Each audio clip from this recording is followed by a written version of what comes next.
Following what happened to Donald Trump, the former US president, where he escaped assassination in a political rally, sympathies from world leaders have been falling in.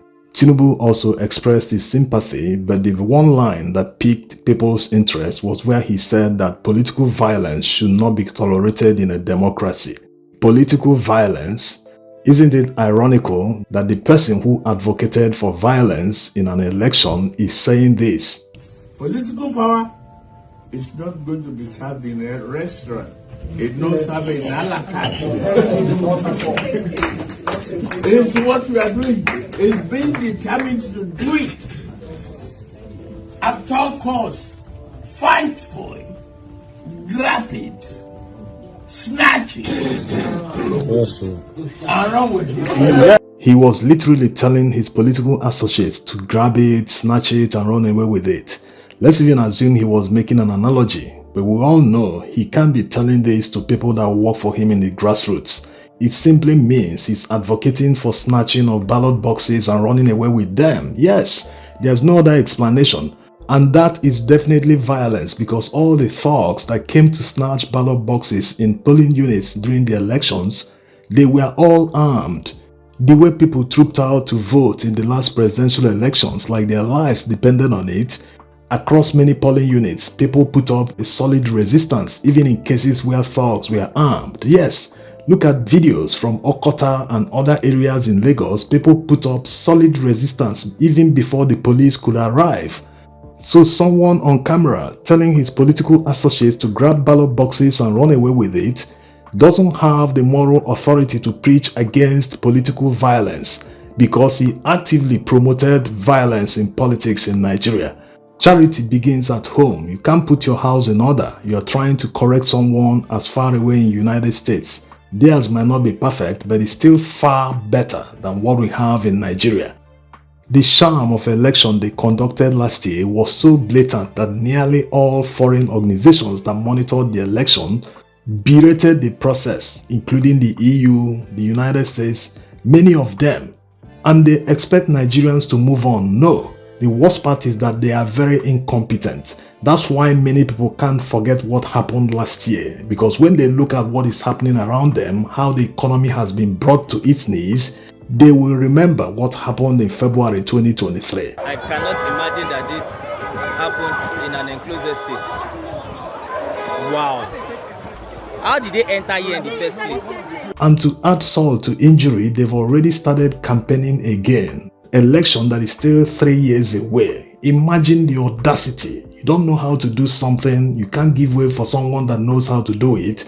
You have to block the way and refuse to pass. No, Nigerians are saying no this time around. That's why they are rattled. Instead of managing Nigeria's resources judiciously, they rather use that money to bribe people and bring them to their side to defend them. That's why you see many pastors, especially this one, who violently broke the glass of a minibus that was involved with his convoy in a traffic altercation. My mentor behaved like this, I feel ashamed. Even when I was born as a Muslim, we can't do this kind of thing. Whether you're a man of God or not. It's a terrible attitude. No, it's not right. This is somebody that is I even thought it was a doubt that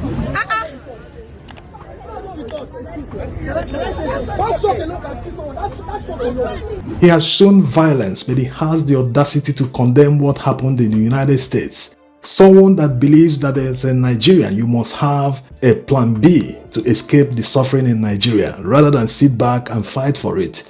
So it means that he believes that whatever is happening in Nigeria is normal. It should be allowed to happen, whether it's bad governance, whether it's hunger.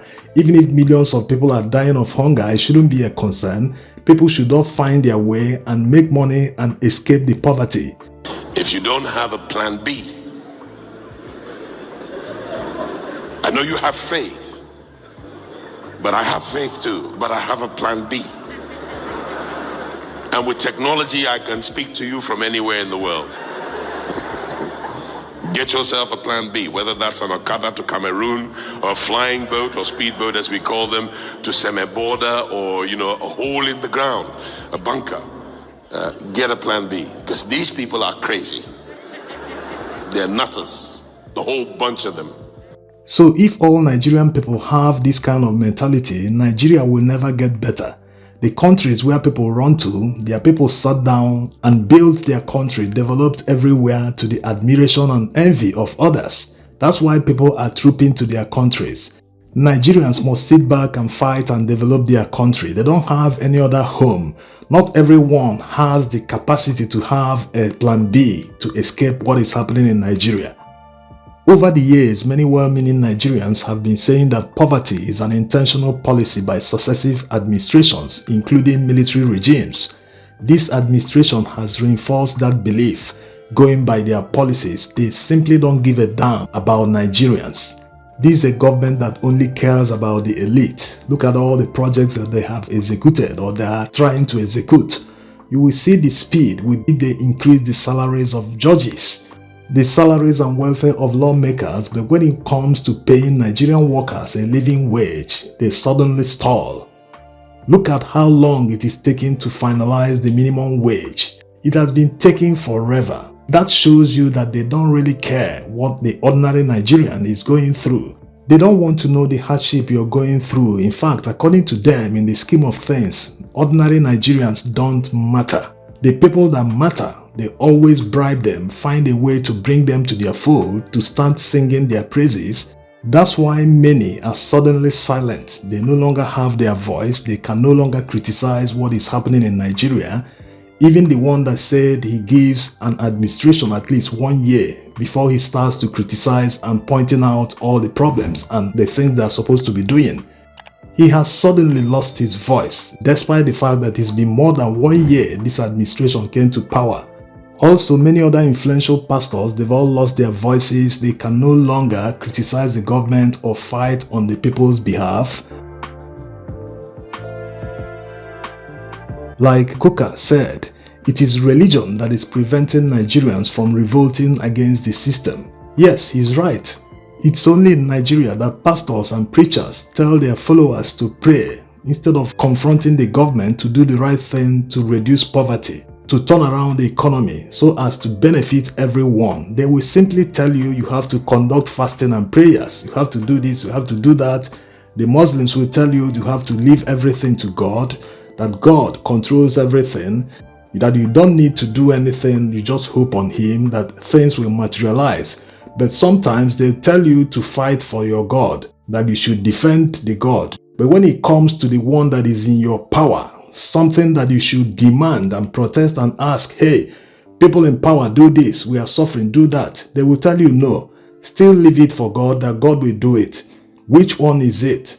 Look at what happened in Kenya. Their religious leaders from both sides, the Muslims, the Christians, they all supported the people against the government during the protests. They still support them till tomorrow. Even their courts ruled in favor of the people. They prevented the army from taking orders from the president that they must never be deployed against citizens during the protests. Will that ever happen in Nigeria? No. Here, anything goes. They will simply take the side of the highest bidder. Like it was revealed recently, judges for the first time beat Nigerian police in bribe taking. You can look at the graph. They took more than 700 billion naira in bribes alone. So as you can see, if you don't have money in Nigeria, you can never get justice. It is meant for the highest bidder.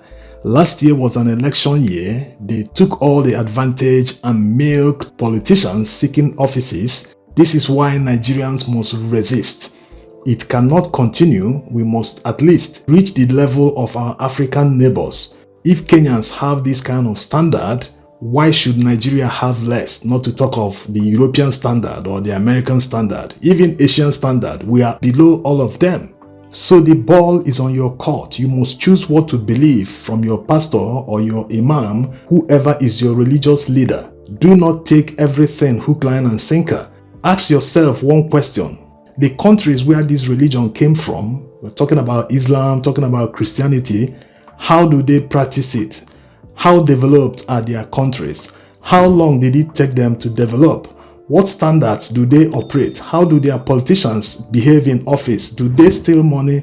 Are they as corrupt as Nigerians? There are many questions you should ask, especially when it concerns economy and the country at large, because it affects everyone.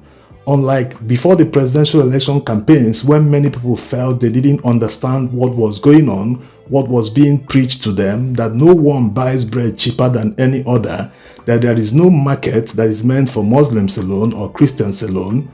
Now the reality has dawned on everyone. We must make hay while the sun shines. Thanks for watching.